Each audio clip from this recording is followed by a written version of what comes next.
Good morning family, কেমন আছো সবাই? আশা করছি সবাই ভালো আছো, আর আমিও ভীষণ ভালো আছি। তো নতুন একটা ভিডিওতে অনেক স্বাগত। আর আজকের ক্যামেরা দেখে বুঝতে পারছো কোয়ালিটি যে অন্যরকম, মানে আগের ক্যামেরা আগের ভিডিওগুলোর সাথে তফাৎ থাকবে। তো গতদিনই নতুন ফোন কেনা হয়েছে।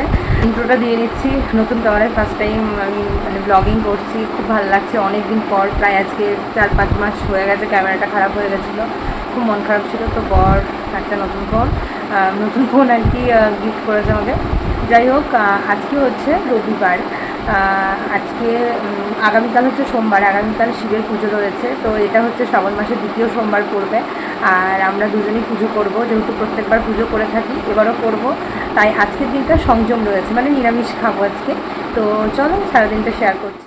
সকাল সকাল এইখানে এখন বিছানাটা গোছাতে চলে এসেছি। মানে বিছানা গোছানো বলতে এখানে আজকে চাদর আর বালিশের কভারগুলো একটু কেচে দেওয়া হবে, যেহেতু পরের দিন ছিল পুজো, মানে পরের দিন পুজো, এর জন্যই আর কি। অনেক দিন ধরে চাদরটা কাচাই হয় না। আর এইদিকে বর গেছে কিন্তু বাজারে, আর আমি এখন এগুলো সব খুলে তারপরে ঘরদোর একটু পরিষ্কার করে নেবো, বিছানা টিছানা ঝেড়ে নেবো, ঘরদোর ঝাঁট দিয়ে নেবো। বিকেলবেলায় যাব হচ্ছে পুজোর বাজার করতে, আর সেই সবই কিন্তু এই ভিডিওতেই শেয়ার করব। তো সকাল থেকে কি করছি সেটাই শেয়ার করি চলো। আর সকালবেলায় কিন্তু বাড়িতে দুধও দিয়ে গেছে। তো দুধটা এখন ভাবছি যে জাল দিতে বসিয়ে দিই, আর তারপরে দুপুরবেলায় কি কি রান্না হবে বা কি খাবো সেই মেনু এখন চলো রেডি করে নিই। এখন হচ্ছে দেখো মুগ ডাল একটু ধুয়ে নেব। এই মুগ ডালটা না সেদ্ধ বসাবো, আর এটা কিন্তু ভাতের সাথে মানে কোটো দিয়ে বসাবো না, এটা আলাদা করে চায়ের জায়গাতেই বসাচ্ছি। কারণ হচ্ছে খুব ভালো সেদ্ধ হবে তাহলে আর কি। আর এইদিকে কিছু সবজি কেটে নেবো। সবজি বলতে তেমন কিছু না, আজকে ছিঁড়ে রয়েছে গরম গরম ভাত, সাথে হচ্ছে একটু আলু সেদ্ধ, আর একটুখানি হচ্ছে ডাল সেদ্ধ খাবো, আর একটু পনিরের তরকারি করে রাখবো, যেটা কিনা রাতে কাজে লাগবে। আর সাথে হচ্ছে একটু বেগুনও ভেজে রাখবো। তো এইখানে এখন সবজিগুলো কেটে নিচ্ছি, আর তা করতে করতে কিন্তু বড়ও চলে এসছে। এদিকে আমার সবজি কাটাও কমপ্লিট, আর তারপরে বর হেয়ার কাট করে এসেছে। আর এসে বলছে একটু হেয়ার কালার করবে। তো ফ্যানের সামনে বসেছে, প্রচণ্ড গরম যেহেতু।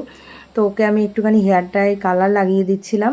তারপরে আমি এদিকে রান্নার কাজে চলে এসেছি, আর সব রান্নাবান্না হয়েও গেছে। এদিকে ভাতও বসে গেছে, ভাতও প্রায় শেষ হয়ে আসছে, মানে হয়ে যাওয়ার মুখে।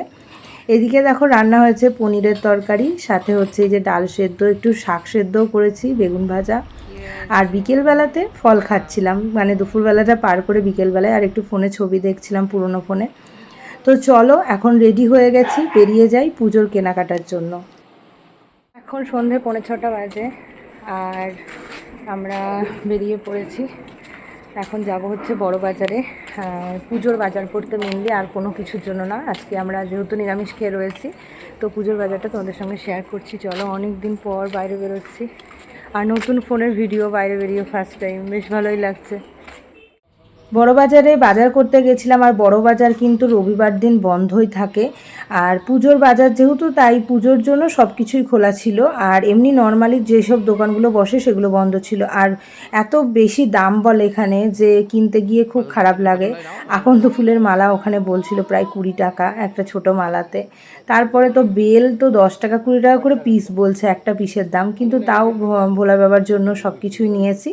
আর এইদিকে কিছু ফল কিনে নিচ্ছে, যেরকম দিতে হয় আর কি, 5টা ফল দেওয়া হবে। তো এখানে ও মুসুম্বি পছন্দ করছিল, আর তারপরে একটু নাশপাতি এইসব হ্যাড্ডা ব্যাড্ডা নিচ্ছিল। আর আমি দেখবা কী করছি, এই গরমে দাঁড়িয়ে দাঁড়িয়ে আমি কিন্তু ঘামছি, শুধু দাঁড়িয়ে থেকেই ঘেমে যাচ্ছি। বড়বাজারের ভেতরে এতটাই বেশি গরম ছিল। আর এইদিকে একটুখানি মিষ্টি কিনে নিলাম, তারপরে বাড়ি চলে এসেছিলাম।